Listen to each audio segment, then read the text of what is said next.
Hello, everyone, and welcome to another horrific review slash chat slash thing because it's all gone out the window.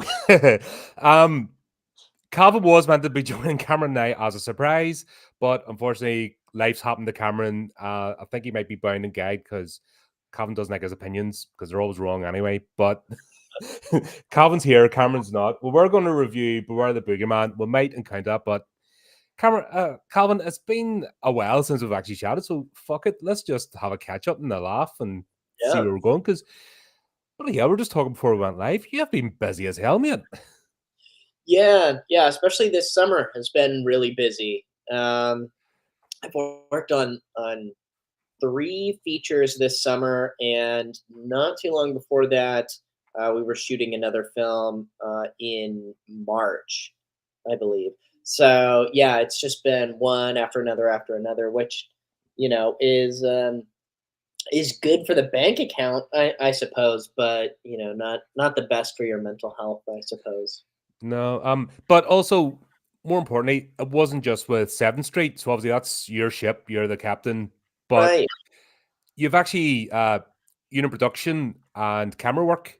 You've sort of stepped into other people's projects. So what's the sort of transition like when you're used the sort of, like I said, helm in the ship, being the one that everyone comes to step away from that, not just, you know, doing a job, so to speak, but actually looking at somebody else's vision? What's that like mentally as a creator? Yeah, it's interesting because that's sort of how I started.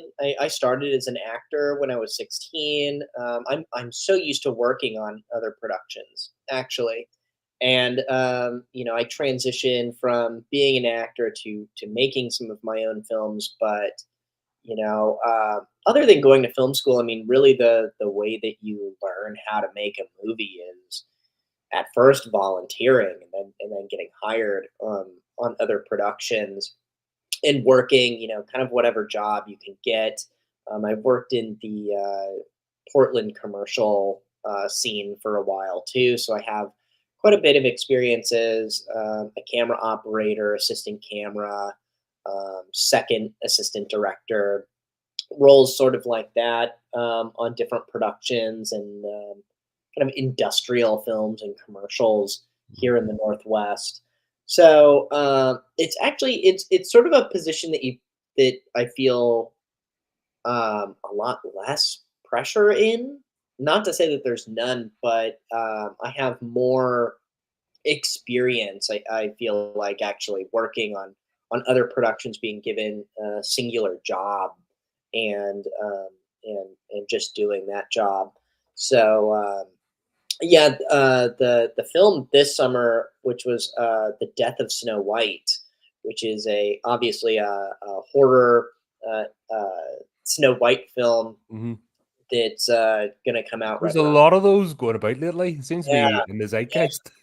And this one was, pretty big budget, pretty big budget for what I'm used to working on here in the Northwest.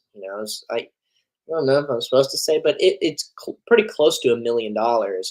And yeah, the effects team that worked on Conjuring the Cult Mhm. uh, were working on this film. They were actually helping produce the film, and actually one of the makeup artists directed it. And they asked some people from our team at 7th Street if we had any interest working on the film, and went through sort of a little bit of an interview process, and I was hired on as the unit production manager. And then once we were getting close to production, we realized that we wanted kind of a separate camera team, like a B unit camera team. Mhm. And I just kind of stepped into that role because the cameras they were shooting on, I'm really familiar with. And other than just my own cheap movies that are you know uh, funded, I do get work in the Mhm. industry as a camera operator. So I have more of a resume in that aspect than just Beware the Boogeyman. So Yeah. Is that important though, ego wise? Because we see, especially in freaking Hollywood, the egos in people are ridiculous, and it's actually destroying filmmaking. Like like you can't even get excited about movies anymore. They're just, Right. and it's because of people with egos can't even let go. You see the James Cameron and the Ridley Scotts, just they should be passing the torch by now, stepping back gracefully, but they can't. Right. Yourself to be able to go, yeah, I'm not the big wig director. Do you know what? I can step and I'll sweep the floor or I'll hold the cam unit. I can do that because it's about getting the products made, actually getting the thing done right and being professional. Does that sort of stay in the back of your head? Yeah, I mean, I'm always a big believer in just kind of being a team player. I played some sports in high school. Mhm. I've done a lot of theater, so I don't know. I'm just really used to. I just want to play. I just want to be on the team. I just want to make the team. So really, wherever people need me, as long as I have the availability to do it, and there's it's financially I'm able to do it. Um, it doesn't really matter to me how big or small the production is, Mhm. or what the role is. As long as there's a little bit of money involved for me to kind of keep the lights on. Um, I'm I'm I'm sort of just willing to do whatever and like get in the game and get the movie made or get the project made. Is that sort of that seems to be the mentality of a creator anyway. It's about making the thing, and putting it out there and just being part of it. You just it's in you and that's it. It doesn't go away. Yeah, I suppose maybe some people have that attitude of, I've gotten to this certain level, I'm only doing this stuff, but at least, in the Northwest, it's pretty far and few in between. Um, Actually, on Snow White, there was a little bit of this. I don't know. You can definitely tell the people from the Northwest, and then the people who weren't from the Northwest, who were kind of brought in either from uh, L.A. and that's not to say anything bad about them. They were great to work with, but you could tell those like first few days. It took a little while for the L.A. guys and the Georgia guys to Mhm. really kind of ingratiate themselves into um, kind of our attitude in the Northwest, which is much more. I think it's just a little more casual and a little more friendly, you know. That's one thing So because obviously Cameron and I, we have this thing now. We'll only do your movies together, and thankfully we've got the distribution sorted because I was getting pissed off for a while. yeah, Couldn't get access to anything. It was like, what's going on? yeah, But you've built quite a strong troupe, and I think that's the best way to describe it. You have an acting troupe, the Seven yeah, Street troupe. It's yeah, not just a bunch of randos. You start to recognize people, Tim and John and Jackson. And uh, you go, oh yeah, God, oh, and then the character sort of you remember from like 3 films ago. You're right. like, and you get that sense of family, like that's like proper old school, like Hmm. acting, traveling theater. If that makes sense. Yeah, I mean, it's the only way to really do it right now, and you know, there are actors who would clearly work for the money that we can offer, especially Mhm. in the Northwest. People want to be a part of a feature film. It's more so the fact that we're all legitimately friends. And, some of these, like, Boogeyman's a good example where, not a lot of money. And the idea early on for me was to give everybody on the team an opportunity to do something, to do their Mhm. own short, to kind of take care of their own project. And I think a little bit of that also came from me constantly feeling burnt out with putting productions together, and maybe being a little bit of like I don't know, maybe feeling like a teacher or something and saying, oh, okay, you think this is so easy, well, here's your little Mhm. pool of the money, you figure it out. And uh yeah, it got everybody involved in the project, and everybody was responsible for casting and doing their own shot list. And I was like kind of here to help to get, on one of the shorts, one of the directors had a hard time getting a location, so I stepped in and helped him get a location. But everyone was really responsible for their Mhm. own uh, little short film altogether.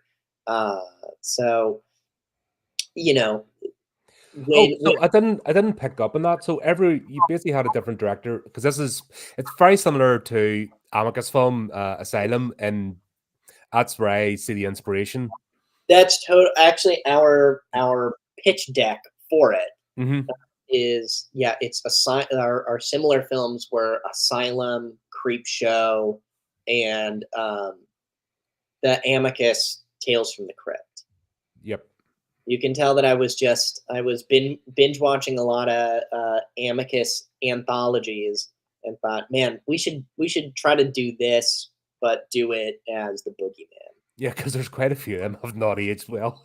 Mhm. Steve and I covered it with we do classic horrors every other Monday, and we'll cover the entire Amicus series. And some days you're like, oh god, oh, Yeah, just some of the executions were questionable. But um, yeah, we're here to talk about where the bringing up, but obviously we want to talk about some of your future projects as well. And like I said, script's busy out the window. This one, I had a lot of fun with it, honestly. The production, like I feel like I've been on a journey with you, mate, because like from way back Haunting in Ravenwood, that's where we kind of right. the sort of bumped into each other. Yeah, And uh you just not just the production quality, especially the sound. Sound's a massive thing, and you've got it nailed now. It's yeah. amazing. Is that equipment? Is that purely down to equipment, or is it learning how to use, little intricacies or things going on, or is it a combination? How do you actually it's not just a case of right, go buy the most expensive thing ever and it's going to be brilliant. Yeah, it's mostly just trial and error, figuring out how to mix audio, how to do it a little bit better. Early on, you'll kind of make a decision that you go, maybe that was the wrong decision. I mean, the one I always think of from Ravenwood was there's like a shot with the character in the foreground and China's like in the background walking around, and she has a lavalier mic on. And I can remember editing the movie and thinking, well, gosh, she sounds just as close as John does. What if I mute her lav and she sounds further away? And then a lot of people who reviewed it, including you guys, said, "Oh man, she's in the background and she's echoey, and he sounds so good because he's so close to the camera." And you learn stuff like that. You kind of Mhm. go, "Oh, okay, I made a decision and it was a wrong decision." So I think over time and with the frequency that we do some of these, you pick up on what works and what doesn't work, and I mean, all over the board, with lighting, with directing, with casting. Mhm. You kind of learn by making mistakes, and you know, My first ever production, The Shadow People, it was a radio play, and fuck, I was hammered for it, absolutely slated. Just, what are you doing? Get away! Don't ever touch anything again, you yeah, idiot! Sort of thing. And it's like, yeah, you're right. Oh shit, right? yeah, Gotta get this sorted. You know, That's sort of two. That's the sort of two reactions. You can be like, "How dare you question me? My fucking brilliant!" Or you can go, "Actually, yeah, right. Let's get that sorted." And that's once again mainstream. I despise because I have completely forgotten that. yeah, Of yeah, we want to make something to make you happy. They've got to the point where it's like, oh, we're just making it for us, and fuck you, pay pigs. And yeah. Well, yeah, I mean, there's a little bit of that attitude in the indie world as mhm. well. Oh, Definitely, spicy indie writers. yeah. You Oh. run into a lot of artists who are very precious about their own work, and I think that you just can't be, to a degree, you just can't be precious about it. You have to kind of see everything as like, just a learning opportunity and getting a little bit better each time. Have a good attitude about your Mhm. movie. You know. That's something you can't really teach. Yeah. I think that's something that has to be built into you. If it's not part of your personality, you're going to struggle. You just, Yeah, I mean, you definitely you wanna be better, and you want trust me, like, I love all the movies that we make, and I want them to do well, or I want something to click for someone and someone to say, "Oh, wow," "they're really good." But I'm not gonna make something or write something and tell myself, "Oh, wow, I'm really good." You know? It it's something that people I think just need to have patience and have a little bit of a work ethic with it, and realize that you know okay, we should have done X, Y, and Z in Boogeyman, and then when you get the opportunity, the distribution company really liked Boogeyman and they wanted us to do another cheap one. It was actually kind of um, it was part of the contract for Conjuring the Cult, mhm. actually. To get funding for that movie, we had to do a cheap sequel to Boogeyman, which is not an anthology, by the way. Oh, right. So you're gonna like, I suppose don't want to do spoilers, but it's going to be like a three storyline this time. Yeah, Yeah. yeah, it's basically I'm I frankly was worried about Beware the Boogeyman once it was all put together. I thought, oh god, I don't know about this. Um, And then the distribution company really liked it, and then it's done pretty well. I mean, it's come out, got a pretty fast DVD release in the UK, so it was kind of chugging along, and it seems like the short that they really liked was the one with me in it. It has Mhm. the drug addict, and they Oh, said, Sean flipping tweaker tastic. Oh my god, I was in stitches. Absolutely loved that one. "Why don't you guys do that pretty much as a feature. Take that character and stretch it out to a feature with the boogeyman. So that's what we went and did. I mean, it's Which not. is funny because your character technically should have been dead. Hmm. That last scene with the police, I'm like, no way would Sean still be alive. No way. Right. He'd be riddled with bullets.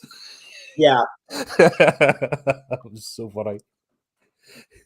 but yeah, so that's what we ended up uh, going and doing. Just another Mhm. example of you don't get to choose which one does well. I would have never thought when we made Boogeyman that Boogeyman would be one of the That would be oldest. the one that would get all the money coming your direction. Yeah, go figure. Yeah, we were talking about that before we went live. Actually, just you don't know. Yeah, You try to think you can sort of put your finger on the pulse or get what people are thinking, but it's the most random thing that'll be your most popular video, like in the YouTube sphere. I'll put a video and I have given no time or effort. I've just went, okay, here's another one just to get it out for the day. And that's the one it'll take off. And then I'll spend hours on something, like editing, getting it all right, and nobody watches it. And I'm like, what? right. And some of it comes down to like the title, I mean, so much of it comes down to the title. Obviously, Breaking Glass puts a lot of stock in that, and Hmm. all of our films are retitled for the most part. Beware the Boogeyman was actually our title, but Do you know what it is? I think there's a hankering. People just want some old school monster movies. that's what I said. There's a Yeah. lot of pretentious shit out there masking as horror movies because all the numpties who have destroyed every other genre out there, like Yes. sci-fi is a joke, fantasy is a joke, rom-coms are well done. Their people aren't even tuning in for them anymore. The detective series have all dried up, which used to be the staple of TV.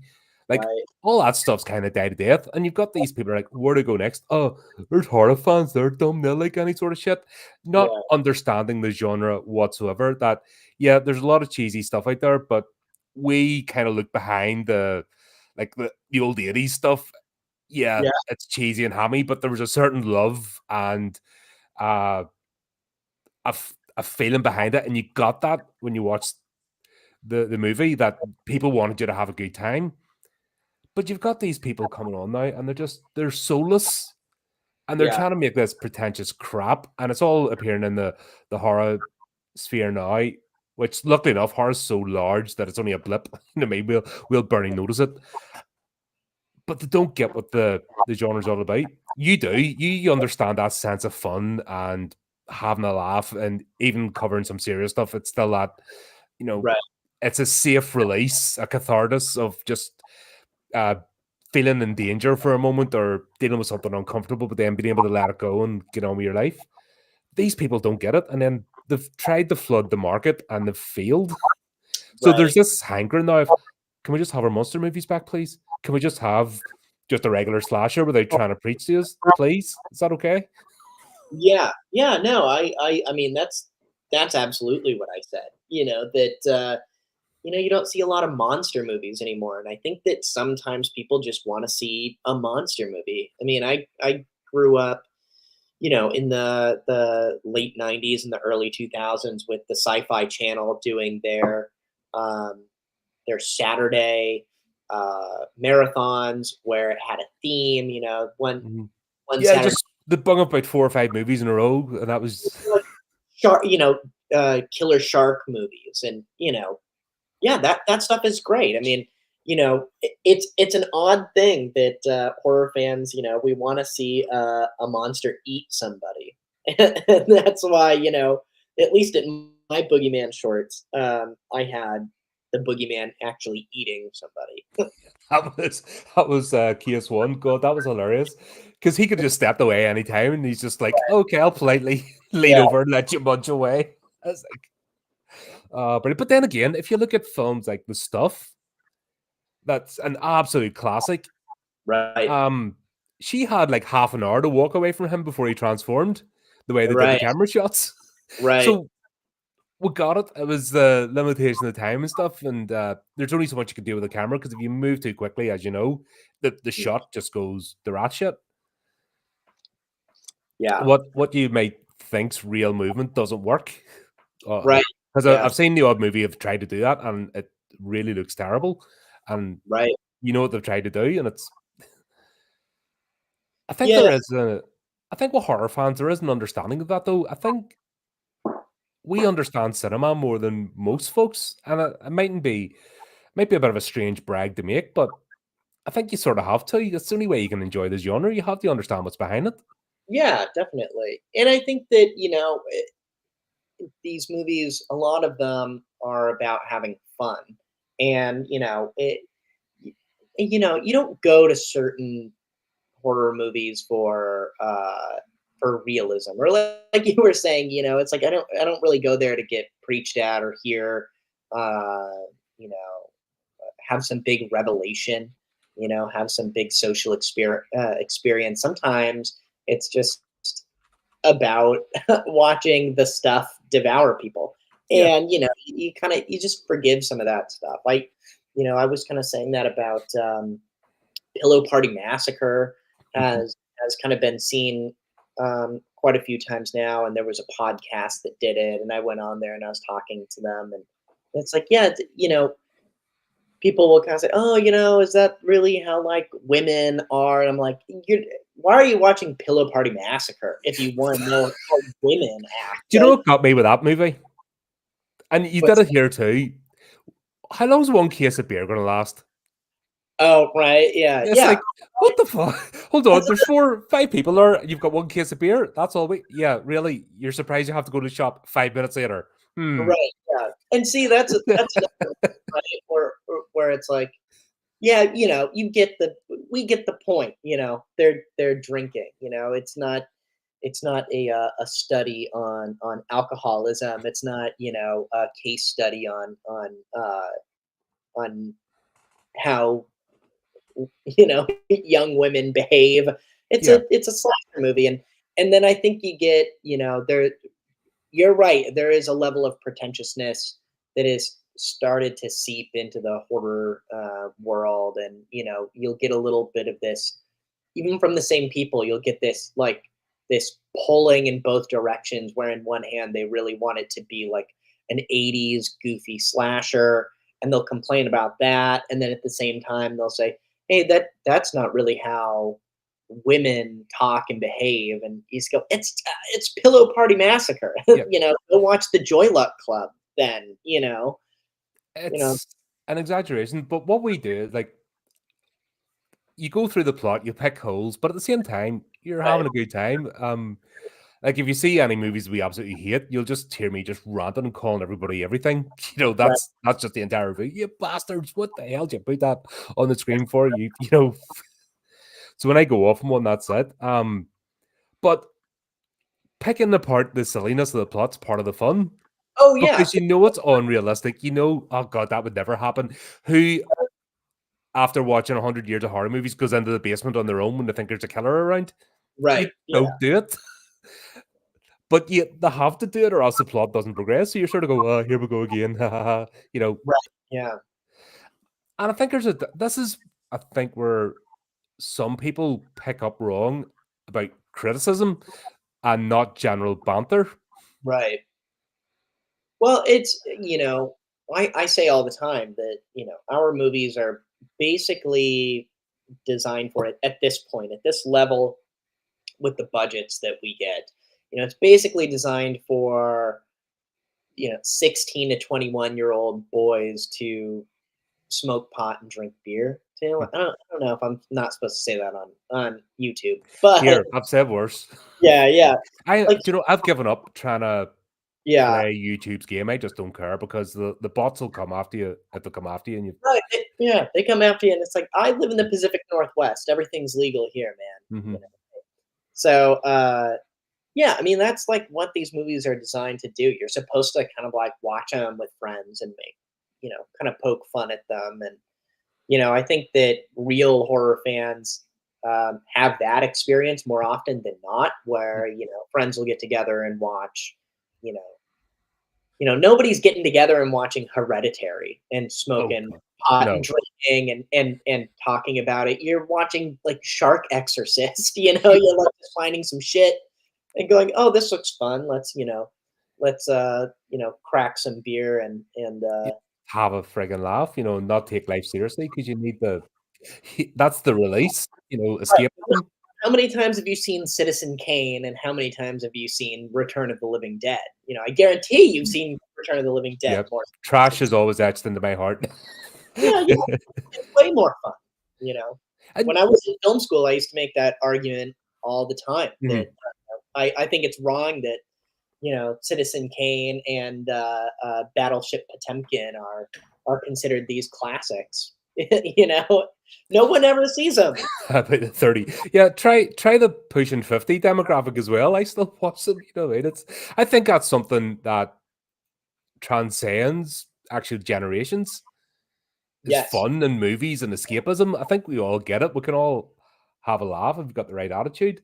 No, I am glad though that because one thing that really got me worried, I know it was trolling, but when David Leone tried to get Terrifier 2 into the Oscars Yeah. as a joke, I'm like, don't go down that path. Yeah. That will destroy everything because then it's like the eye of Sauron will turn upon horror, and go, here's Yeah. something we haven't mined to death yet, which they're starting to do actually with friggin' remakes, rehashes, and reboots. Right. Let the pretentious arseholes have their little thing, but just make them aware that it's not the real world, and that's fine. You do you over there. Just Right. stay away from here. Yeah, and I think that it's important to have a little bit of a coalition. I wish that it happened more in Hollywood where you had more people kind of listening to each other and potentially working together. Because I mean, even within our group, we have varying tastes of cinema in general, but then Mhm, especially horror films. Eric Shebach, who is, he's directed one of his own movies. He just directed the Boogeyman sequel because I'm in that one, mhm. and he has a bit more of an art house uh, taste when it comes to horror. He's a really big Ari Aster fan, but he certainly understands where everybody else is coming from, and I think it's good to have a coalition of people who listen to each other, and kind of like you said, if not just taking the Terrifier sequels and like making them pretentious, but it would be good to have those people kind of listen to each other and realize what works, what works in Nope and what works in Terrifier. How And they're can we, different audiences. right, yeah, and how could we maybe blend some of that, or I think But then you that's get something new that attracts an entirely different audience, and it might put off the original too, and that's right. fine as well, as long as Yeah, there's room for it. right. You might grow then. Some of these films might some of these filmmakers might grow instead of just kind of sticking in their own little pockets. Because I'm certainly, I wouldn't rule it out that I definitely appreciate some highbrow horror, mostly like older highbrow Mhm. horror films, but yeah, I wouldn't rule it out, but yeah, when it's, kind of shoved down your throat, or it kind of just seems to be the same thing over and over again, it Yeah, gets it really, gets um, really boring and repetitive, and you don't really get. Once again, it's about having the heart. You can sense, I think, with a movies in particular, you can sense is there is heart behind it. There's a genuine desire to entertain someone as opposed to not. right. And the ones that aren't really scream at you. There's one I watched recently. I watched the TV Glow. Oh yeah, I haven't What seen that. a pretentious, utter pile of shit. And Yeah, also the message they're trying to put across. Well, if that's the way you need your message delivered, I feel sorry for you, if that makes sense. I actually yeah, thought it was insulting that the people they're trying to make a message for, the way they right. delivered it, because it was so derogatory and insulting. It's like, yeah, that's you, not me. You made Yeah, that. You think it's not what I think. you and know, I think it's important to have a little message in there, but I think that you can't force a message. I say this to people all the time. You're, as a writer, just trying to be true to yourself and speak to, what your voice actually is. You can't force your voice. Return I of the Living Dead had an environmental message. right, yeah, and for me, uh, it's never like glaring, or at least I Mhm. don't think it is. It's not like right out in the open, but for me, it's just kind of like seems like all of my stories end up being about kind of a disintegration of a family of some sort of family unit. Mhm. People, um, there's always already some issue within a family, and there's one character who's really trying to keep it all together, and it just starts kind of falling apart Blood around. Party Massacre, that had, what Right, happens to friends after a tragedy. right. You know what I Even mean? But you had Rachel, subtext there, that's the thing. It was subtext. It's not just slapping and you just around the face. from my past growing up, that's Mhm. something that I know really well, is kind of a family falling apart and kind of watching it one person try to keep it all together. So that's just sort of what I write about. And recently I was working on a commercial, and there was this kid from film school, the same film school I went to, and he was talking about, well, I really want to make this movie about uh, Muslim immigrants. And I said, "Oh wow, what's your connection to that? Mm. What makes you want What's to, your yeah, what And I go, oh, nothing. And I go, well, okay, but my advice would be to not force a message because it sounds good. If somebody came to me and said, make this film about someone realizing that they're gay or something, I would go, I don't know that I'm the person to tell that story. And Mhm. although maybe kind of politically that might be good for me to make that kind of movie, and I wouldn't be opposed to it, but I don't know that that's my voice. I don't know that anyone wants to hear me preach any of that shit when it's not something that I have any experience in. It's really easy, I think, for artists to go, What, you haven't been down the glory holes on a Saturday night? right. Yeah, well, no, unfortunately, but I think that yeah, I think that it's really easy to kind of look around and go, oh, what's the hot button issue? I should just Mhm. shoehorn that into something, when it's not your voice. And if it is your voice, then have at it. But But it's also so temporary as well, yeah, because what might be the hot button issue this minute isn't next week, and right, in fact, it could be the opposite, because you can't go with the mob. The mob are fickle, right, and that's one thing I've always tried to talk against on this channel. Just have a wee bit of common sense, because you've got these sort of social media is no example of real life either, right, because the people that are invested in the commenters who hide behind an avatar and make 50 sock puppet accounts, that's not an right, example of a functioning human being built like this. So they're not right, the people you should be listening to on any issue, right. Yeah, because they're you know, warped. They've got their own demons, if that makes sense, and they're not sorting themselves out in a positive way. They're not actually creating anything. They can't create. That's why there's always a bitterness towards creators, right, because they know they don't have any remote capability. And that's not saying not try, or not understand your limitations or find your strengths. These people have no ability whatsoever. So instead of finding how do I fit in the world, they lash out all the time, and you can't listen to those. right. Yeah, That's why entertainment's in the state it's in, because the thought that one platform was the voice of truth right. for Yeah. everything. Well, look where we are Well, now. it's an echo chamber. It depends on Mm. where you go. And I people, have people argue yeah, with me every episode. I right. don't Yeah, think I've ever had somebody lockstep with my thoughts on any episode I've had a guest or a co-host, right, because what's the point? It's boring. right.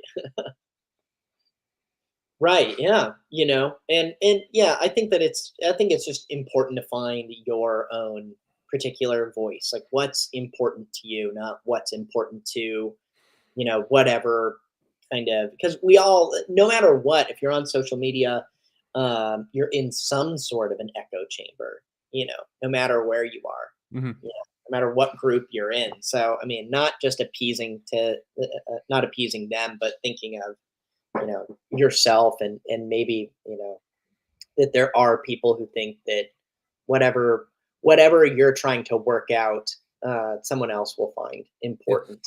If I bumble across the romance section and I start making jokes about heads being chopped off, I know I'm not going to fit in there.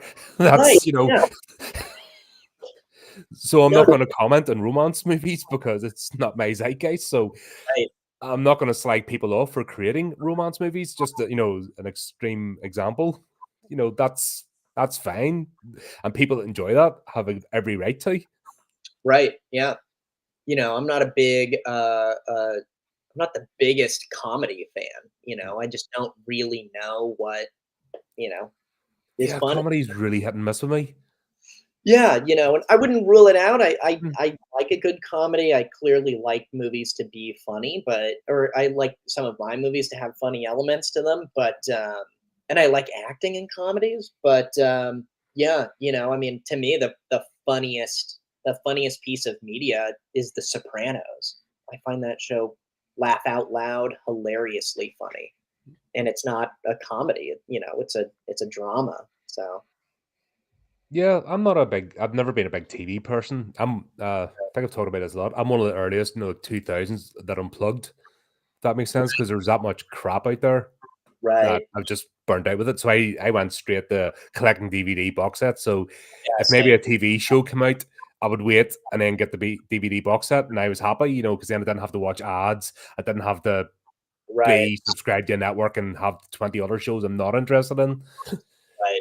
That was always my thing. Streaming has went the same way. It's a pain in the arse. Yes. Somewhere the ecological system. I always said there was like a ecology to move. Something came out in the cinema first, then it came out on DVD/Blu-ray. Then maybe a year or two later, it hit the TV networks.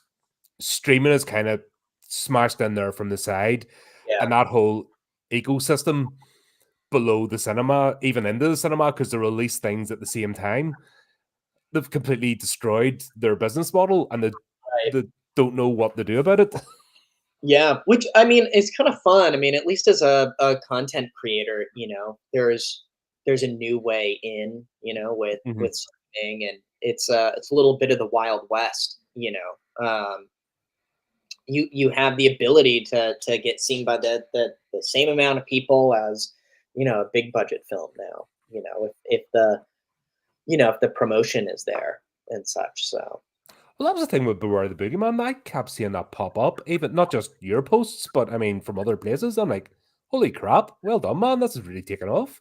yeah, it's another one of those things where I kind of go, well, that's not the one that I would have chosen, but I'm glad that it's out there and doing fairly well. So Yeah, because it's not like you take a different attitude. You know what I mean? It's just that was the story, but you still have the same work ethos. You still have the same troop. You all come together. yeah, it was a fun experiment to have everyone do their own short. I did the wraparound. I did the first one, Hmm. and then I wrote the last one with Sean Kendall. I wrote the story for that one, and then obviously I acted in it. Hmm. But yeah, everybody got to do their own, which was really fun. And that summer, it was last summer, we got to kind of travel around to different locations and just shoot for a couple of days. It really kind of felt like being in school again and doing it felt like an assignment, and everybody knew that it had to have the boogeyman in it, and the character had to end up in an insane asylum. And it was really fun to see everyone kind of work it out and kind of put together their own shooting schedule. More than anything, it just felt like a good kind of team moment. I tell you one thing, they weren't disjointed. You would think with having different directors, it would be a disjointed series, and some anthologies do come across like that. But until you mentioned it, I never twigged that it was a different director for each episode because it didn't do too much reading in the background. I react as I watch the thing, and that's where my review comes from. Rather than, I know some people like to do a lot of research and name drop and stuff, but I don't think that gives a genuine review. To me, it says, "I've just watched this. Let's talk about it." That's kind of the sort of style I have. But you saying that, it doesn't feel. If you can tell, you've got a group of people who are of the same ethos, not necessarily, lockstep, drones of each other, but you've got like I said, an actual acting troupe, Right. an actual team who have the same vision, and I think this movie's a good example of that actually being demonstrated without talking about it. Yeah, I think there's just some pretty subtle differences in either like some of the camera work or within the lighting. It's pretty subtle, but we definitely wanted it to feel uniform. So we kind of got together and held up gels and said, well, this is the green gel for the boogeyman. Everybody's got to use this green gel. Mhm. Um, there were certain aspects of that so that it didn't feel too disjointed. And kind of wanting it. Sort of guiding rails that this is how it fits in with everything else, but have at it for the rest. That's Yeah, one comparison I made actually. The green in this compared to the green in Haunting in Ravenwood, because that was right. something that really struck me was the green in that going, oh. Yeah, yeah. It fits And that was better. a similar shade. It was a similar shade of green, but the way you did with the smoke and so on and the effects, you can actually see it more blended into the background rather than being stamped over the top. Right. Well, that also comes with growing too. I don't know if you guys another example for that I always use is a film of mine that I like that did pretty well with reviews, but it just didn't do as well. Was originally called Door to the Inferno, but it was retitled Insidious Inferno, and I quite like that movie. Except for at the end, everything goes red, Hmm. and then it kind of almost feels like a wash or a filter of red. And, sitting down and watching it with our lighting guy, he was like, "Yeah, we should have added some orange in there to separate the red." to it would have made it feel less of a wash, and those are little things you kind of write down. So the same thing That's with rape, you know, that's when it became obvious there was a distribution problem right? because we were trying to do one of these. We were trying to catch up with the entire series. I think it was Insidious Inferno was the one I could not get for Love Nor Money. Yeah, it didn't do as well, but it got good reviews. It was in the New York But Times. do you You know, remember I sent you screenshots? Like I had my original Amazon library, right? everything queued up, and then I just watched overnight everything disappear. Or Yeah, when I went to the next, I'm like, what the hell's going on here? And then I sent you, but mate, is there something going on? yeah. No, I don't know, and I know that uh, Breaking Glass does worldwide distribution, but Mhm. they sell to or license to somebody in the UK to distribute the film. So I don't know. I don't know if certain films their partner in the There, UK just didn't want there certain films. was a company that closed down. Yeah, God, that's right. Because we had, yeah, Cameron's right. That was the one we were supposed to do, and then it just vanished. I had it queued up, ready, because I had the whole, everything added to my playlist, ready to, watch, and we were going to do it. And yeah, that doesn't just happen with yourself. What was it? The Last Voyage of the Demeter. There was a whole clusterfuck with that Yeah, okay. because the company got bought. What was it? It was Universal, but the company that distributed in the UK and Europe, I think, or was it just the UK? But you know what I mean? That closed down and it got bought by the competition, but got bought by Lionsgate. So obviously, Lionsgate aren't going to start Right. advertising Universal stuff. We're like, nah, on your own. And that's all the shenanigans in the background.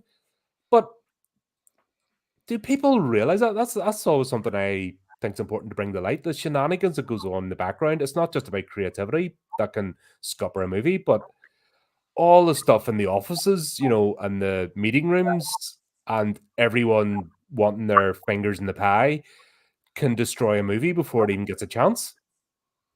Yeah. Yeah, I mean, it's one of those things where, at that point it's just totally out of your hands, what happens. You just kind of make the film, and especially when you make directly for a company, it's Mhm. just theirs to do what they will with. But you said something that totally off topic, but so so in the UK you guys don't think of yourselves as being part of Europe? Not anymore? That's a conversation. Well, that's a very hot political conversation still going on nearly 10 years later. I think we'll leave that one to off Yep. screen. That will cause a lot of shit. Well, it's funny, we, That's obviously, There's Steve Jobs. different nuances and shades, but the problem is the fucking lunatics out there are ideologically driven. And if you say one thing, you'll piss one side off. If you say the other, you'll piss the other side off. And there's more to it than and fuck. Do not trust the media for anything. They're dickheads. They're only Well, wanting to stir the pot. our English actor, Steve Larkin, who we Mhm. love working with, who, just moved, to the United States just a few years ago. We love, teasing him and giving him shit about it, and, we always I think we always refer to him as a European, so there you go. Maybe he's secretly seething in his No, skin. there's the continent of Europe. Like I said, I don't want to, but there's the physical continent of Europe. There's the political geosphere that Mhm. was the EU, and it's not just with Brexit, but there's also other problems with other countries. Right. And it'll always happen. As long as there's people, there's going to be problems. Yeah. Let's put it that simply. And people pissed off it happened. People think it didn't happen enough. Blah blah blah. There's other little. There's people that just stir the pot for the sake of stirring the pot. It's Yeah. yeah. And 20 years it'll be something else. Yeah. Oh, yeah. Yeah. Yeah. Well, where are you at in the UK? I'm just outside London. Okay, cool. Yeah, I'm originally from Belfast, but yeah, living just outside London. So yeah, that's fun. Yeah. So you're right in the epicenter of all of it. Oh yeah. Yeah, and Yeah. you hear the conversations every day and you just I just want to do my work and go home, thank you, and get on with my shitty podcast and Right. forget annoy people. That's Yeah. But yeah, interestingly, I think that Insidious Inferno, and then this new movie that's coming out September 30th.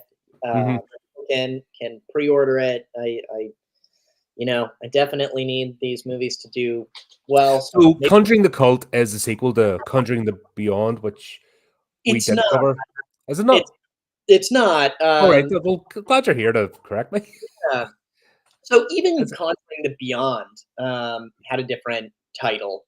And Mhm. it was, kind of written as a little bit of a,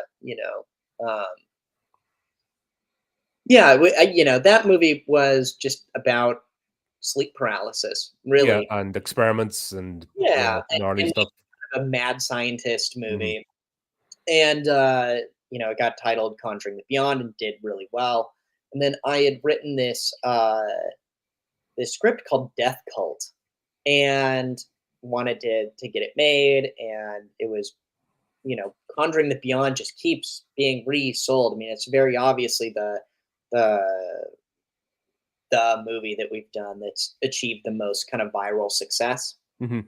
And yeah, I mean, they were willing to make the movie if it could be called Conjuring the Cult, if we could kind of do the same sort of thing with it. But it has no connection. It's a very different movie. If anything, it's closer to Door to the Inferno, Mhm. Insidious. It's closer in spirit to that movie. But I think that I definitely think that both of those movies are, the ones I would point to if someone said, you can only watch one movie of mine. Uh, I would point them in that direction. But yeah, the movie comes out September 30th, and you can pre-order it. I think that my hope is that those two get seen a little bit more, and that people get a little bit people get a sense of more of my style. If I were to get more money, these are the types of movies Mhm. that I would make. They're obviously still pretty low budget, but Yep. I don't without getting into specifics, obviously, because obviously you have a long-standing arrangement with Breaking Glass Pictures. Have the budgets increased, or because you guys have been working together so long, have you just become a more efficient machine? Do you remember you were talking about the time scale and I pressure, uh, first and foremost, having like 11 days, including post-production, to get a movie out, which is mental. yeah, yeah. I Have, mean, have things, as you've built a bit of a reputation, has that eased slightly, or have you just got better at doing it? we've just gotten better at doing it. It hasn't, the budgets haven't really gone up all that much.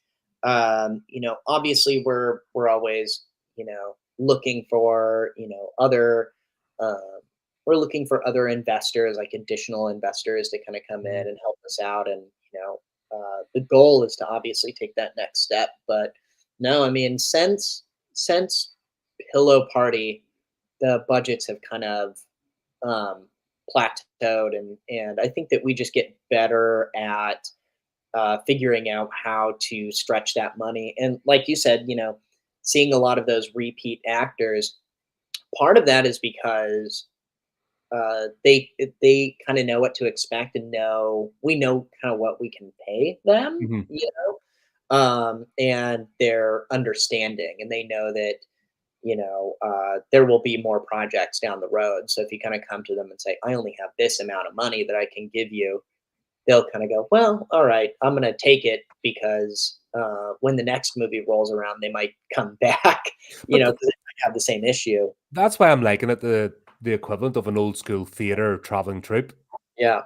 You go from town to town, you don't know if your next what I mean, you might have booked the theater, but you don't know if the seats are gonna be full or they're gonna be half empty, Right. but you have to kinda stay together, almost like a carny, Yeah. mentality, isn't it? Definitely. Definitely. Yeah.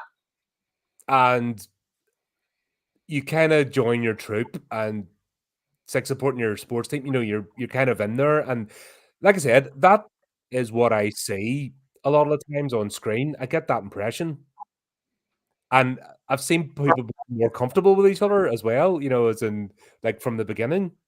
Yeah, Oh, we're definitely. in this scene together, we're doing this, and you can kind of see it flow. Yeah, That's one thing I've picked up, because when you follow someone and you watch a lot of their productions, you can pick up on certain things. Oh God, I just can't. Oh God, Calvin's figured that out. Happy days. Oh, he wrote John a good character, and he's dead. right. Yeah. I was like, I was telling Marty, I was like, oh fuck, John's got a good character. Ah, he's fucking killed him 2 minutes later. What the hell? Well, some of those people are just so, since we've worked together so much, there's a certain camaraderie now, Mhm. and I think that the new one, Conjuring the Cult, probably has our most new actors in I was it. gonna say, what's the premise of the movie, first of all? Yeah, so the movie is about And this it's guy. not a sequel. It's not a sequel. Yep. It's about this guy. His name is David Bryson, and the movie opens with finding his daughter who had committed suicide.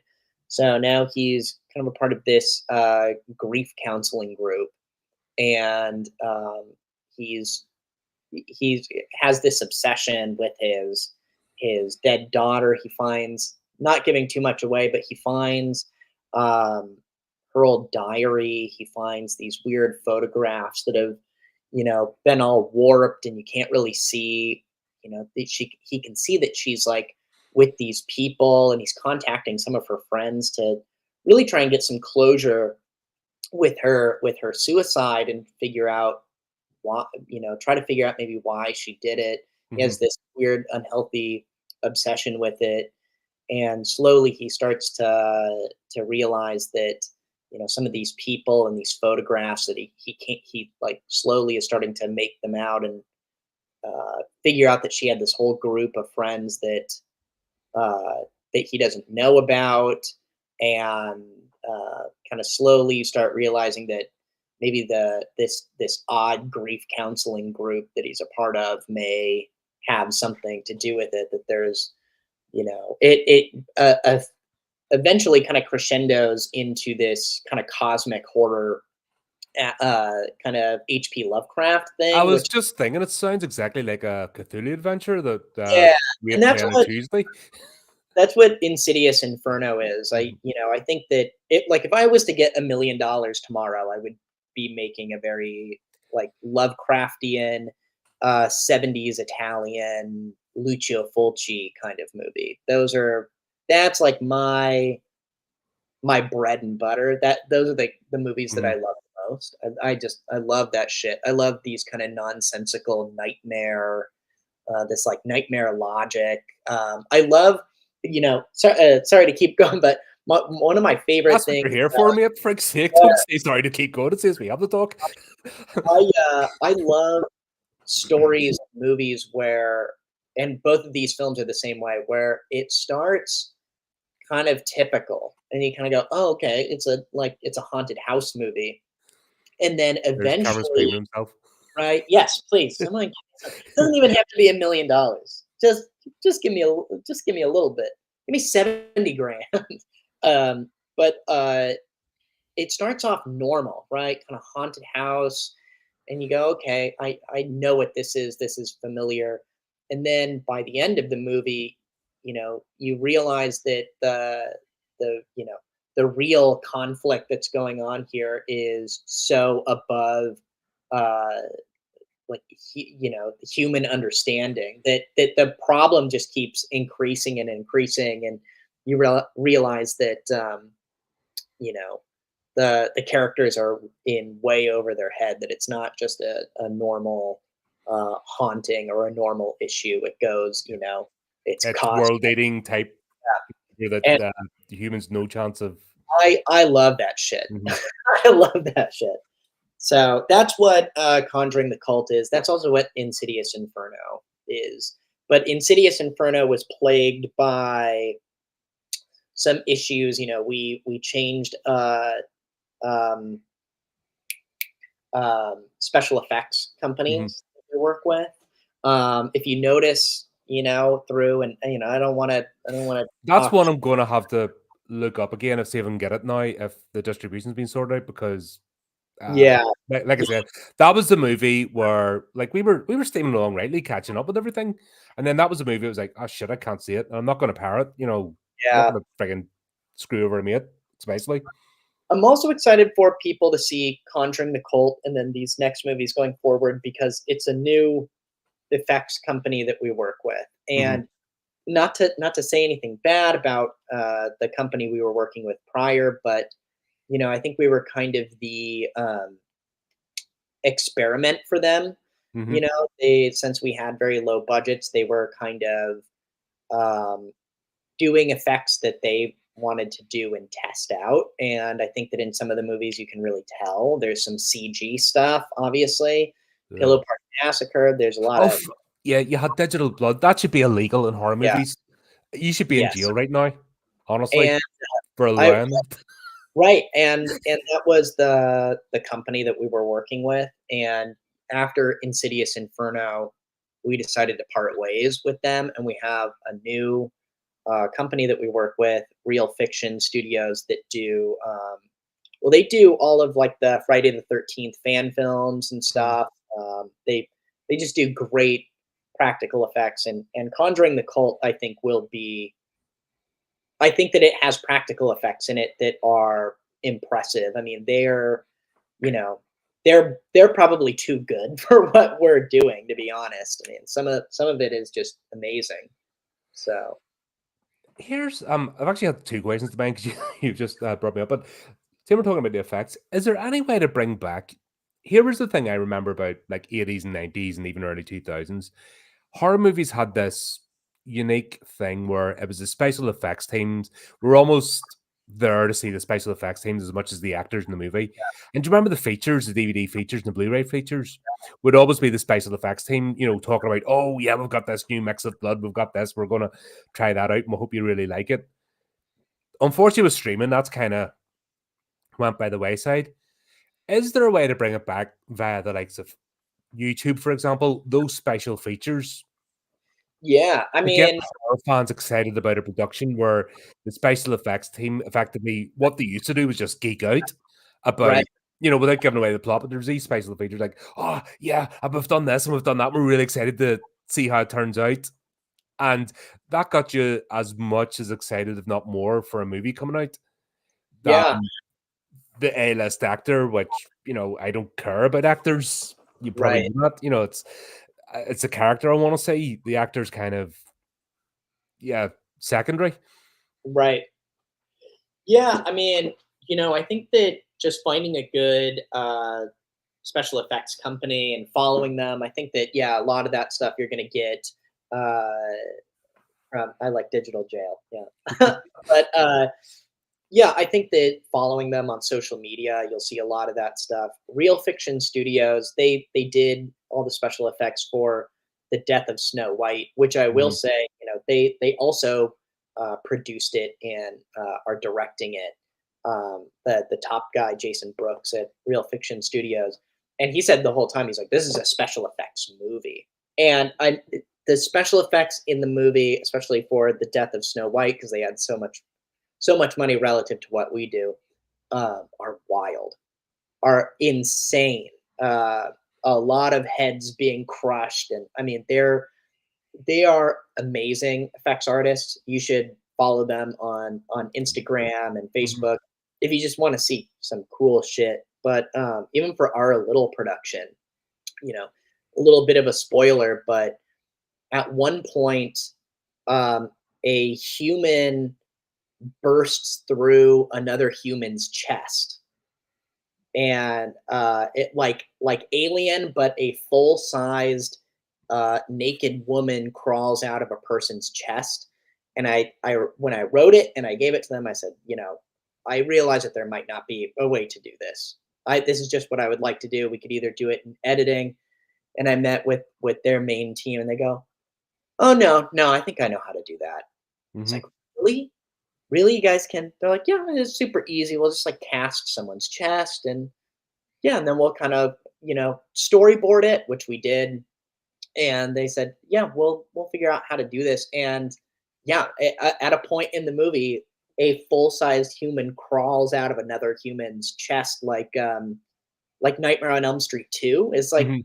was like one of Oh, the Jesse when he comes out, yeah, in the bedroom with his mate, yeah. yep.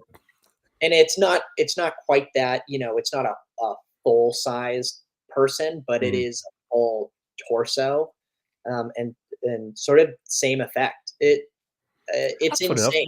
We were playing, Morkborg last week on the channel, and that was, actually where all our characters are damn souls, and a necromancer was bringing us back to life before we start the mission this Wednesday. But that's what we ended up doing, was effectively bursting out of human sacrifices that were tied to, a ritual chamber. And you're like, oh, just the thought of it, you're like, oh dear. And we were sitting poking about, and then, trying to solve the particular puzzles. That was the whole idea we got out, Yeah, because we were being conjured, but the spirit had to come out. We didn't know. We were playing confused characters. We didn't know what had happened to us, but effectively we died and went to this universe's version of hell. So we had to solve the puzzle, but what we're effectively doing is ripping through people's intestines and hearts and yeah, lungs and just find our own way out and eyeballs and stuff. And it was pretty fun. I just picture that being in a movie set would be like freak people out. yeah. It was a fun day to do that effect. I'll tell you, that Yeah. was insane.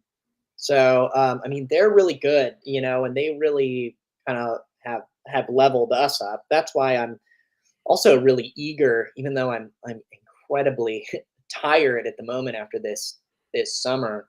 I really do wanna get another project going just because working with this effects team really excites me to do more. But is that not part of collaboration and getting involved with the right people? It's you always want to be with people that inspire you anyway. Yes. You're always wanting to Well, level up, and you can't level up if you're the best person in the room. You can't level up anymore. yeah. Well, no, and that's, you know, yeah, you should never wanna be, like you said, you should never wanna be the best person in the room, you know? You become a better, you know, whatever, tennis player if you're playing Mhm, with a good tennis player who, you know, at any given day could beat you, you know, right? mhm. So, you know, you don't just wanna beat your little brother at video games all the time, you know? You wanna be kinda challenged and pushed. And yeah, that's what these guys really do because they can do some incredible effects. 30th of September, Cameron. What I'll do is obviously after this does the live thing and goes into video, we'll update the description and all, and we'll bung Yeah, all those links in because I that's think it's on Apple TV and mhm. Plex. Conjuring the Cult. Okay. Uh, Plex. We've got Plex over here. yeah, So yeah, that was the other question. So you mentioned that this is a movie where you've got new cast members. How have you had examples now of people coming into the team? Like I said, you've got the established troupe. You almost like hand and glove work together. What's the experience or what's the feedback of somebody new coming into your sort of team? A Seventh Street production. Obviously, you've experienced doing various things. You mentioned about Northwest and different cultures, but what's it like for somebody coming into the Seventh Street team? What's the experience and what do they yeah, need to do to sort of get on board, so to speak? yeah. I mean, that's one of my biggest worries when we get people. You know, we have a lot of meetings, especially with new people, to kind of tell them what to expect because we all live together too for Mhm, like 2 weeks straight. Um, You know, I think that most people end up really enjoying themselves. I think there's a little bit of like a culture shock for some of them because they're either used to working a couple of days on a production, at the end of the day, they go home. Um, and they're not really used to getting so close together and everybody being friends. But, you know, it seems like for the most part, everybody has a lot of fun. It ends up being like this summer camp experience for them.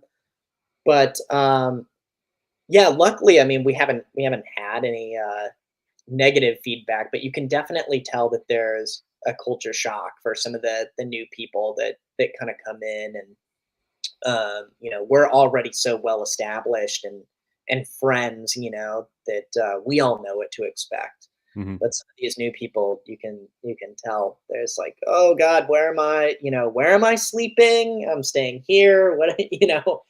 But it seems like everybody has a really good time. You know, everybody always wants to come back, and you know kind of the last day when we're all together is always like a really special day. We all get, we all drink together and hang out, and it's usually like that at the end of the night anyway. But Yeah, but obviously you've still got to get up the next morning. But when it's the end of production, everything's wrapped. You're like, right, okay, let loose. Just yeah, everybody yeah. there's kind of like a big party, and we're all staying together. Usually get like two Airbnbs that are like in the same neighborhood, so Mhm. it's just kind of like back and forth. But yeah, at first we always want to like warn people. It's like it really is like summer camp. So if you're someone who has a hard time being around other people, this might not be for you. You know. Yeah, fair one. Yeah, it's yeah, that's I suppose it's you can almost forget because you've been doing this so long, like I say, with the same people, you almost forget that there's other people out there.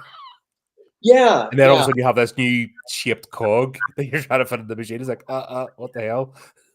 Well, and there's definitely been people. Everyone always gives good feedback, but there have definitely been people, cast and crew, to where later on we kind of go, not a good fit.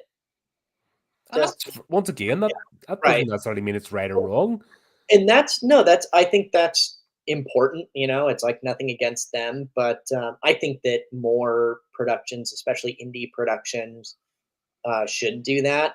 I see a lot of like, oh well, this person's really good and this person's really good. Their resumes are good. Let's just like shove everyone together because they're Mhm. good on paper, and they don't really think about how they're gonna work together. You It's know. like a sports team, like you mentioned. Because I played rugby for years, and you don't have room for divas or superstars because they're the Right. ones that will get hunted down by the other team. They're the ones that get wiped out first. Yeah. So Yeah. you For need sure. you need people that can actually you don't almost have to speak to. You know, you throw the ball, you know they're going to be there. You know Yeah. how not so much the fastest, but you know how fast they run. So when you throw the ball, they get it. Right. And it's I, I don't know. Uh you can't put that in a doctrine or in a text or anything. You have to kind of get a feeling for it, and that's a thing about art in general, isn't it? That it's where it's different from you can't run spreadsheets and numbers, which is where the mainstreams went completely wrong. They're entirely data driven now, and they miss the actual nuances of creation and people getting together and what was it we're talking about recently? Like the original Crow movie, like Right. that should not have been a hit. That should not have been as Right. big as it was. That should have just been a forgettable, goofy movie. But certain elements came together. It was lightning in the bottle, and that's why it is what it is.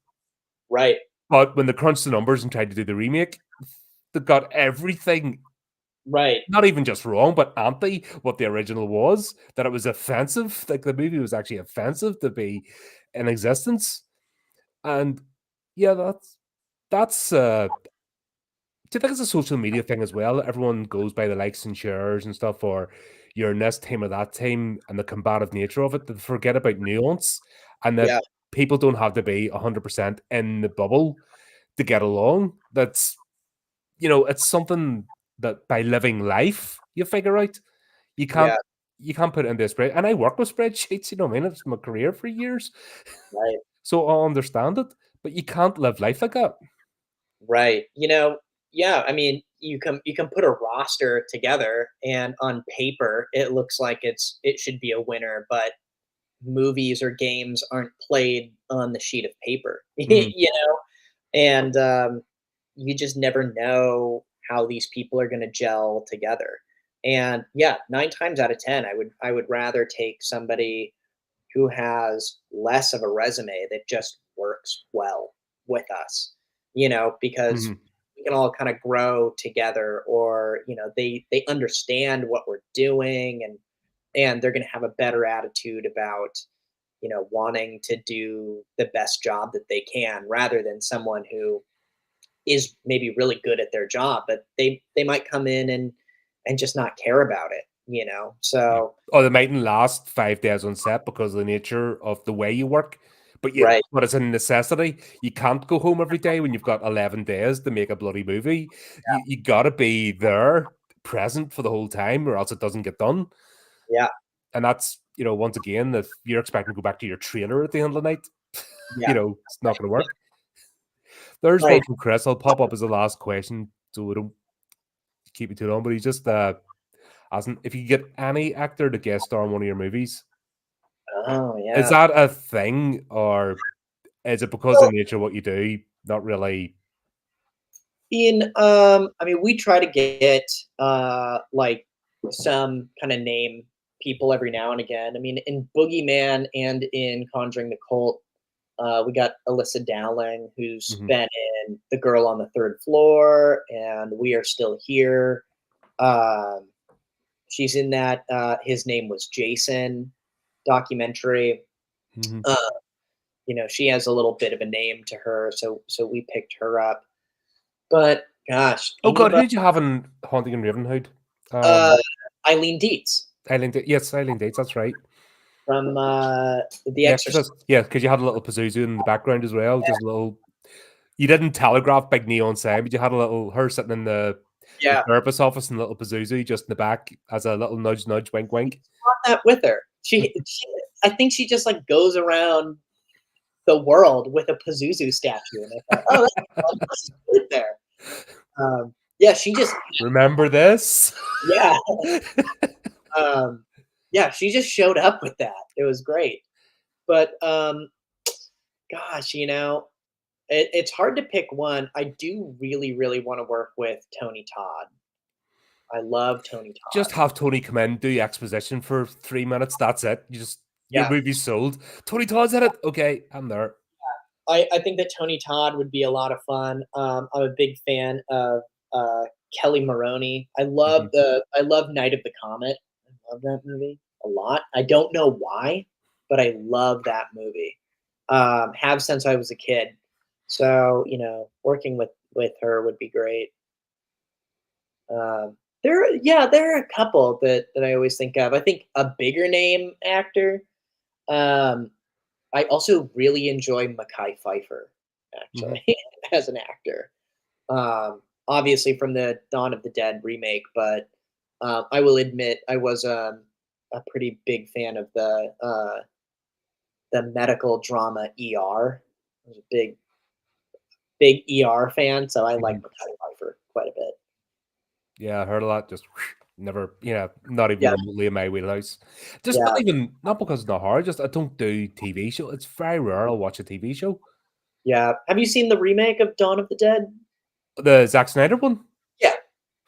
I didn't even get past. I got past the UN friggin' rape scene, and I'm like, oh, for fuck's sake, I'm out. This is just Oh yeah, no, Zack yeah. Snyder's fucking It's one pretentious of shite. those. Wait, yeah, not Army of the Dead, but Dawn of the The Dead. one we went to Vegas wasn't to do the heist. Oh yeah, that's Army of the Dead. That's Oh, I thought terrible. it was Donald did. No, Dawn of the Dead was like Oh, 2004 you're talking. Oh, is that the one where they all in the mall. jump in the truck Yeah, at the and end? They do almost yeah, like a Mad Max thing. yeah, Oh yeah, yeah, yeah, we've covered that. Yeah, yeah, with that a horrific remake ages ago. Yeah, I like both those movies, yeah. and I was able to compare. Like in the original one, it was because the biker gang set everything off, but in Right, the remake, they had to do the one person do the dopey thing in the car park to set it right. all off, and you're like, oh, for fuck's sake, come on, you had a good plot here. What the hell did you do that for? But Mekhi Phifer is in that, Yeah, and yeah, he's a good actor. He's a good actor. I love the rooftop scene. That was one of the good where they're just popping them. Yeah, Just because, I mean, they're stuck in a mall, nothing else to do, so they're just popping them and then they're radioing over to the guy in the gun store. yeah, To and me, that's what made that movie its own, just that scene, because it was yeah. very realistic. Yeah, yeah, it's like it's not a great movie by any means, but it is a fun. Just talking about like a fun movie. The Mhm. remake of Dawn of the Dead is fun. I think its cardinal sin is that it's called Dawn of the Dead. If it was called anything else, I think that movie would be a little bit more highly regarded. I think so. Yeah, It is a fun movie. I mean, yeah, they're oh throwing yeah, and it didn't trample over the original. The problem is it would never work today because I think people are just burnt out with yeah, rehashes, remakes, prequels, requels, fucking it's not a it's a one like fucking Alien Romulus, it's a 1.5, but we're gonna try and tie all this stuff together, and then, God, it just gives you a headache at the moment. How many TV series are now coming out? Prequel. Why do we need Crystal Lake? Like, they're talking about trying to get that going again. Yeah, What the hell is that series going to achieve? right. Nothing. Nothing. Not a thing. It's the same thing with right, all the Star Wars Oh, series, which I've fuck. never seen, Don't but start with I that. know. Freaking, you'll start the chat off. Yeah, I've never seen any of them, but I know that there's no point, especially No. like Obi-Wan Kenobi. It's like, well, we know that he has to meet Luke Skywalker, so like, no, he's not gonna achieve anything. That franchise is long dead. There's just certain people in the chat can't give it up. Yeah, and it's so funny because I was never a huge Star Wars fan, but as a kid, I enjoyed I'm a big classic sci-fi fan, so I Mhm. enjoyed the original trilogy. And now I'm just like, what the fuck is this? Like, I don't want anything to do with it. Yeah, I can't even watch the OT anymore. I'm done. I was done 8 years ago. In fact, even the prequels soured me a bit, but definitely a new iteration. I'm like, nah, I'm out. And when Yeah, I said I'm out of something, that's it. In fact, that's where I got more involved with horror because I'm like, at least horror has still got a sense of honesty about it, yeah, and you have loads of different types of movies. If you want to laugh, you do a horror comedy. If you want something serious, you go watch Hereditary. If you want goofy slasher movie, jump on to Seventh Street. You know what I mean? It's right, if you want to harken back, you go to Extra Star for like remakes of the 1950s stuff and right. that sort of different vibe. There's so much out there that, and also I've also said as well, if I like never watch a new movie from this date onwards, there's 3 lifetimes worth of movies Oh that I yeah, haven't seen yet. I'll never catch up on. yeah. I mean, definitely my physical media collection. I'll never get through all of it, and Mhm. I'm still buying stuff. So It's like, ooh, shiny, right? That'll sit there. Oh, I've already got this one but this came in a box set. right, yeah. We talk about that all the time. Oh, but mate, yeah, thanks for coming on board. Honestly, great to catch up again. Sorry that things got a bit, the original plan went out the window, but No, I hope the episode it wasn't too rambly and we here, that's got what we do. Have you watched this before? yeah. Well, no, yeah, I never want to be a boring guest. Nah, I don't mate. want to be like, oh, fuck that guy. It's when I'm having to do all the talking. Like I always say, if there's somebody on, that's the whole point. Is for you to talk, not me. If it's just about my ego, then it'll just be me here going, "Yeah, look at me, I'm fucking famous." Nah, Yeah, that shit. but yeah, definitely, yeah, definitely look into pre-ordering Conjuring the Cult for people out there who are listening. And yeah, we definitely need the support. I think that supporting independent creators is really important, especially nowadays. Kind of trying to fight back against kind of the hollow Hollywood style of Just corporate gray and sludge. it's the only way that you're never gonna beat them, but it's the only way that you can kind of beat them is to kind of reject some of the trash that's coming out and investing some time and energy into um, you know legitimately hardworking, good, independent artists who are out there. And I think that people will find some stuff that they really like if they kind of give a little bit of time and energy to some of the independents. For the same price as a cup of coffee, you can rent a movie. Yeah, And yeah. also things like Plex and Tubi, you don't have to pay anything. You just have to watch and give it the watch time. You know what Watch I mean? some ads, Every little bit helps. Share a right? post. Yeah, That's something like that. You see and Calvin posting, go to 7th Street, follow his page. Every time you see his post, just give it a share, give it a like. The typey clicky things, as I say. That's yeah. it. All helps. You know? I don't know how you felt about the movie Skidamarink or if you saw that, but I didn't even get past the credits. really, you didn't like I it? didn't even. I just didn't get. It just felt so. It was like Archive 81. It's that, oh, let's do retro stuff, Yeah, but yeah, very not odd. understanding what retro stuff was. But it's it is cool to see like an indie guy making something for no money that can click, and Mhm. the masses do have the ability to elevate certain uh, projects or filmmakers, um, regardless of what the studio system Mhm. says to do, which is really cool. It makes me really happy when something like that There's happens. one I covered a few weeks ago, Rejected by Riva Rivera.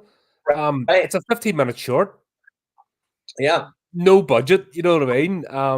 And it uses old school technology. It was all based on camcorders and stuff. 90s, sort of, you can see the Windows 95 computer booting up and stuff. Right. And that was a lot of fun. Yeah. And load of us have reviewed it now, and it's like it's getting up there in the zeitgeist. Yeah. So exactly. And as you know, mate, we'll always support you. You're a great bloke, and it's always Thank. fantastic having you on. And you've got a sense of humor, which is almost required to be here. Because if you Yeah. didn't, when I just think of how we got together, it was just hilarious, and I love it. You know what I mean? If Mean, I'm always reaching out to people who do reviews. I think it's super fun. I mean, could have never imagined, making movies that people would be reviewing them the way I used to review mhm. other movies. So, I mean, for me, it's um, a lot of fun to get in contact with people and have a conversation. You know, it's really cool. Absolutely. And long may it continue. So there you go. Calvin, as always, mate, thanks for turning up. Thanks for everyone in the chat for jumping in there. And it just leaves me to say, until next time, keep updated with the channel, do the type of clicky things, and remember to keep it creepy, keep it horrific.